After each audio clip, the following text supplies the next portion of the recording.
semuanya, saya Desti, mahasiswa Prodi Komunikasi dan penyiaran Islam UIN Sultan Maulana Hasanuddin Banten. Teman-teman, bertemu lagi dengan saya dalam video laporan pembelajaran dari pertemuan minggu lalu pada mata kuliah Public Speaking. Nah, seperti biasa teman-teman, di video kali ini kita akan mengulas apa itu materi yang dipaparkan atau pertemuan kemarin itu ngebahas apa sih gitu di materi public speaking. Tentunya diawali dengan penampilan dari rekan-rekan public speaking yang sangat istimewa teman-teman. 3 orang maju ke depan menyampaikan gaya retorika yang berbeda, isi yang berbeda pula gitu. Nah, diawali dengan Kak Ihda Nisrina Nabila, dimana Kak Ihda ini berstorytelling yang menyampaikan motivasi juga gitu. Lalu selanjutnya ada Kak Rini Sumarni. Wah, Kak Rini Sumarni itu membagikan kisah inspiratifnya yang menurut aku sangat luar biasa gitu. Kegagalan tuh bukan suatu akhir gitu teman-teman.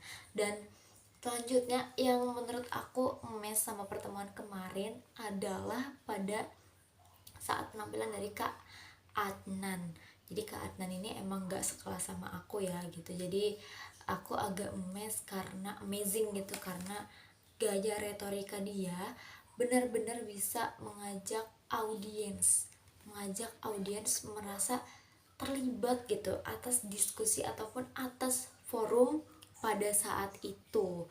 Jadi dia menceritakan bagaimana kisahnya pada saat naik gunung waktu itu, dan kita bisa ikut merasakan suasana gunungnya, kita bisa ikut merasakan suasana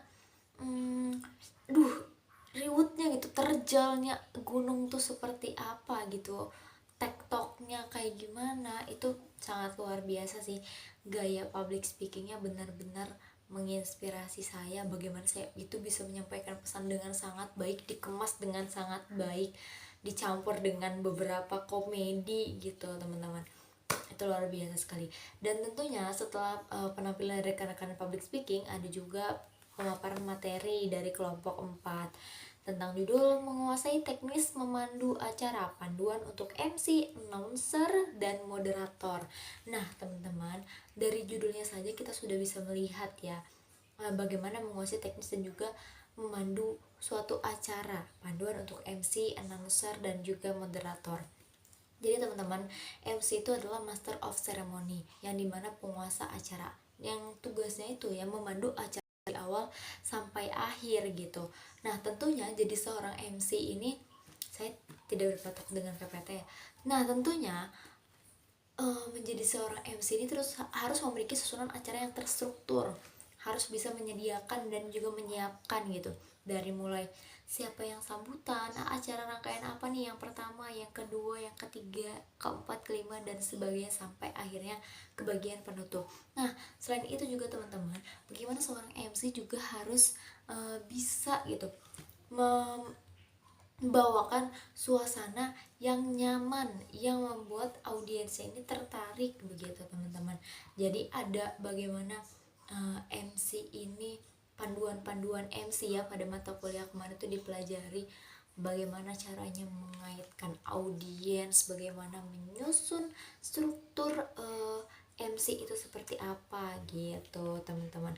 Nah selanjutnya, selain daripada persiapan dari sumber daya manusianya, ada juga persiapan dari teknisnya, kayak misalkan sound system, proyektor, atau hal-hal yang menunjang suatu acara. Nah itu tuh dapat mendukung penampilan atau mendukung segala hal teknis tentang pada saat acara gitu.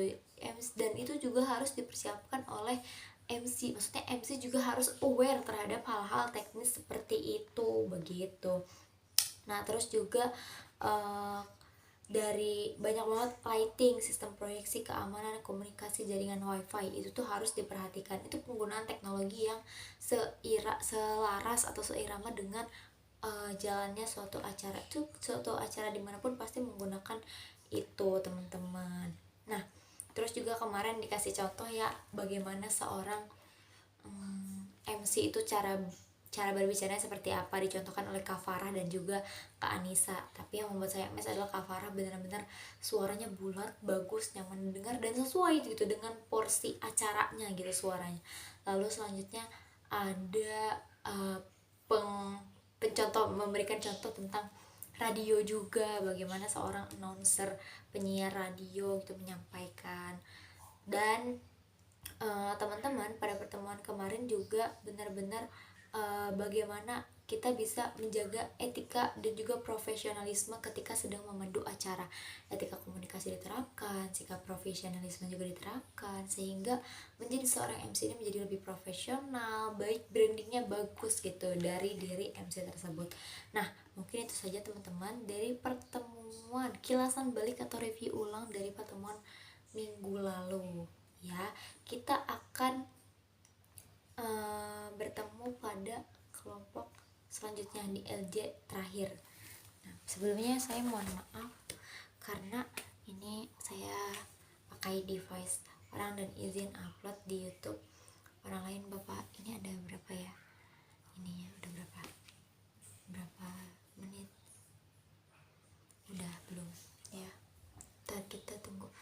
Oke teman-teman, terima kasih, sampai jumpa pada laporan pembelajaran selanjutnya. Bye bye.